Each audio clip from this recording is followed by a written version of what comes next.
Okay, இப்போ ஆப்டிக்ஸில் இருக்கிறோம். இந்த சம்லேருந்து எனக்கு ஒரு ஐடியா கிடச்சிருக்கு. என்னன்னா, objective lens of focal length எவ்வளவு? FO 144 centimetre. நெக்ஸ்ட் அடுத்தது and the eyepiece of the focal length, eyepiece of the focal length எவ்வளவு? 6 சென்டிமீட்டர். ஓகே, என்ன ஐடியா கிடச்சிருக்கு அப்படின்னு கேட்டிங்கன்னா, டெலஸ்கோப்பை பொறுத்த வரைக்கும் அப்ஜெக்டிவோட ஃபோக்கல் லென்த் வந்து ஐபீஸை விட அதிகமாக இருக்கும். அப்போ மைக்ராஸ்கோப்பில் அப்படியே உள்டாவாக சொல்ல வேண்டியதான், இது மைக்ராஸ்கோப்புக்கு. ஓகேங்களா? இந்த ஐடியா தான் எனக்கு கிடச்சிருக்கு. சரி, இப்போ கணக்கு வருவோம். What is the magnifying power of telescope? நான் என்ன கேட்குறேன், மேக்னிஃபையிங் பவருக்கு முதல் யூனிட் இருக்கா? கிடையாது.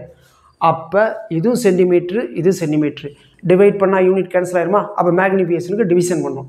டெலஸ்கோப்போட வேலை என்ன? சின்னதாக இருக்கிறத பெருசாக காமிக்கும். அப்போ மேக்னிஃபிகேஷன் எப்படி இருக்கணும்? அதிகமாக வரணும். அப்போ அதிகமான வேல்யூ மேலே, கம்மியான வேல்யூ கீழே, அவ்வளோதான். அப்போ மேக்னிஃபிகேஷனுக்கு என்ன ஃபார்முலா? FO/FE. FO எவ்வளவு? 144. FE எவ்வளவு? 6. என்ன வரும்? 12, 4, 24. அப்போ யூனிட் கிடையாது, centimetre, centimetre cancel. Next focal total length, அதாவது டெலஸ்கோப்போட செப்பரேஷனாக லென்த்து தானே பிட்வீன் த அப்ஜெக்டிவ் லென்த். அப்போ டிஸ்டன்ஸ்னால் என்ன வரும் உங்களுக்கு? செப்பரேஷனாகவே மீட்டரில் வரும். அப்போ 2 யூனிட் என்ன பண்ணும்? கூட்டினா இந்த யூனிட் வந்துடும். இங்கே சென்டிமீட்டரா? அப்போ என்னது? Length is equal to F0 + FE. அப்போ ஆன்சர் என்ன வரும்? 144 + 6. அப்போ எவ்வளோ வரும்? 150 சென்டிமீட்டர்.